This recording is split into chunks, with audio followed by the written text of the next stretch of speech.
Roman సంఖ్యలు వ్రాయడానికి నియమాలు అంటే మన హిందూ అరబిక్ సంఖ్యామానము ఇంటర్నేషనల్ సిస్టమ్ లాగే రోమన్ సంఖ్యలు కూడా ఉన్నాయి. వాటిని రాయడానికి సంబంధించి కొన్ని నియమాలు అనేవి ఉన్నాయి. అవి ఎలాగంటే ఫస్ట్ రూల్ 1 ఒకటో నియమం. ఇదేంటంటే ఒకే చిహ్నము పునరావృతమైతే దాని విలువలు కలుపబడతాయి.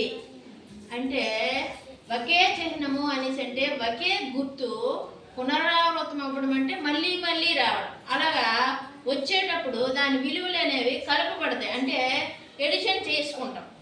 ఇది ఎలాగంటే ఇప్పుడు ఐ ఐ ఐ 3 ఐలు ఉన్నాయి. 3 ఐలు ఉన్నాయి కాబట్టి 1 + 1 + 1 + 3 1 3 అంటే దీని విలువ ఈ 3 ఐల విలువ ఎంత అంటే 3 అని అర్థం. అలాగే ఎక్స్ ఎక్స్ అంటే ఎక్స్ అంటే 10, ఈ ఎక్స్ అంటే 10 10 + 10 20. నెక్స్ట్ 3 ఎక్స్లు ఎక్స్ ఎక్స్ ఎక్స్ 10 + 10 + 10 = 30. అంటే ఒకటో నియమం ఒకటో రూల్ ఏంటంటే ఒకే రకమైన గుర్తు మళ్ళీ మళ్ళీ పక్క పక్కనే వస్తే వాటిని మనము కలుపుకోవాలి. వాటిని మనము ఏం చేసుకోవాలంటే కలుపుకోవాలి. ఓకే. రెండో రూల్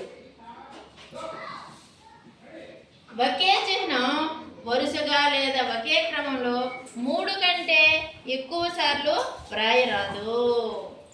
ఒకే చిహ్నం అంటే ఎక్స్ ఉంది, ఇక్కడ ఎక్స్ ఎన్నిసార్లు రాసుకున్నారు? ఇక్కడ 1 2 3 4 సార్లు రాసుకున్నారు. 4 సార్లు రాసుకోకూడదు. ఎన్నిసార్లు రాసుకోలేట? 3 కంటే ఎక్కువ సార్లు వ్రాయరాదు. ఇక్కడ 4 సార్లు రాశారు, 1 2 3 4 టైమ్స్ రాశారు. అలా రాసుకోకూడదు, 3 సార్లే రాయాలి. ఈ 4 ఎక్సలెంట్ మనం ఏంటనుకుంటాము? ఇలా కలుపుకుంటాము. 10 10 10 10 4 10 40 కదా అనేసి అనుకుంటాము. దీని ప్రకారమే అనుకుంటాము. కానీ ఈ ఒకే చిహ్నం అనేది 3 సార్లే వరుసగా రాసుకోవాలి. 3 కంటే ఎక్కువ సార్లు ఇక్కడ రాసాము, 4 సార్లు రాసుకున్నాం కాబట్టి ఇలాగా వ్రాయకూడదు. 40 ఎలా రాసుకోవాలంటే ఎక్స్ఎల్ అని రాసుకోవాలి. ఎక్స్ అంటే 10, ఎల్ అంటే 50. 50 నుంచి పెద్ద సంఖ్య కంటే ముందు చిన్న సంఖ్య ఉంది కాబట్టి ఈ 50 నుంచి 10 తీస్తే అప్పుడు మనకు 40 వస్తుంది. నెక్స్ట్ 50ని 5 ఎక్స్లుగా రాయకూడదు. ఎందుకు? రాస్తే 3 రాయాలి. 3 రాస్తే 30 అవుతుంది, 50 కాదు. కానీ 3 కంటే మనం ఎక్కువ రాయడానికి లేదు కాబట్టి 50ని 5 ఎక్స్లుగా ఇలా రాయకూడదు. 50ని ఎల్గా రాసుకోవాలి, ఎల్గా రాయాలి.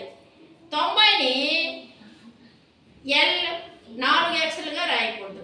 ఎల్ అంటే 50 10 10 10 10 50 60 70 80 90. కానీ ఇలా రాయకూడదు. ఎందుకు రాయకూడదు అనుకుంటే ఇక్కడ ఎక్స్ అనేది 4 సార్లు రాసుకున్నారు. 4 సార్లు రాయకూడదు అని చెప్పాం. మ్యాక్సిమం 3 సార్లే రాసుకోవాలి, 4 సార్లు రాసుకోకూడదు. అందుకు 90ని ఇలాగా ఎల్ 4 ఎక్స్లుగా రాసుకోము. దాన్ని ఎలా రాసుకుంటామంటే ఎక్స్ సిగా రాసుకుంటాం. ఎక్స్ అంటే 10, సి అంటే 100. 100లోంచి 10 తీసివేత చేయాలి. ఎందుకు అనేసి అంటే పెద్ద సంఖ్య కంటే ముందు చిన్న సంఖ్య ఉండేటప్పుడు మనము తీసివేత అనేది చేస్తాం. కాబట్టి 100లోంచి ఒక 10 తీస్తే అప్పుడు 90 అవుతుంది. కాబట్టి 90ని ఎక్స్ సిగా రాయాలి, ఎల్ 4 ఎక్స్లుగా రాయకూడదు. 40ని 4 ఎక్స్లుగా రాయకూడదు.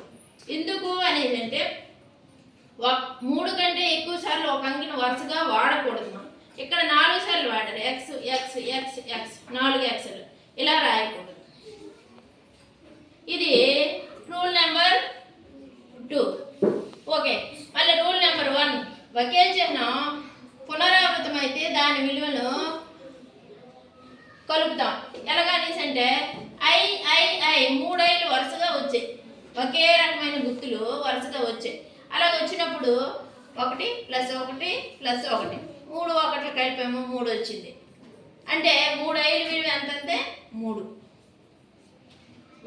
ఒకే చిహ్నం ఇది కూడా ఒకే రకమైన గుర్తులు ఎక్స్ ఎక్స్ 10 + 10 20. 3 ఎక్స్లు 10 10 10 30. ఇది మొదటి రూల్. ఒకే రకమైన చిహ్నము ఒకే రకమైన గుర్తు వరుసగా వస్తే ఇలాగ వరుసగా వస్తే అవి మనం కూడిక చేసుకోవాలి. అది రోమన్ సంఖ్యలు రాయడానికి ఒకటో రూల్. రెండో రూల్ ఏంటంటే ఒకే రకమైన చిహ్నము 3 కంటే ఎక్కువ సార్లు వాడకూడదు. 3 కంటే ఎక్కువ సార్లు వాడకూడదు. ఎందుకు అనేసి ఇక్కడ 40 ఉంది. 40కి 4 అక్షరాలు రాశారు. 4 అక్షరాలు రాసేటప్పుడు ఏమవుతుంది? 3 కంటే ఎక్కువ ఒకసారి వాడేసాం కాబట్టి ఇది రాంగ్. ఇలా రాయకూడదు. ఎలా రాసుకోవాలి? ఎక్సెల్గా రాసుకోవాలి. నెక్స్ట్ 50ని 5 అక్షరాలుగా రాయకూడదు. ఎందుకు? 3 అక్షరాల వరకే మనం రాయాలి. 3 కంటే ఎక్కువగా రాయకూడదు కాబట్టి అది రూలు. కాబట్టి 50ని ఎల్గా రాసుకుంటాం. 90ని ఎల్ 4 అక్షరాలుగా రాయకూడదు. ఎందుకంటే ఒక చిహ్నము 3 కంటే ఎక్కువ సార్లు వాడకూడదు. ఇక్కడ 4వ వాడారు. ఎక్స్ 4 సార్లు వాడారు కాబట్టి ఇలా రాయకూడదు. 90ని ఎక్స్గా వ్రాయాలి.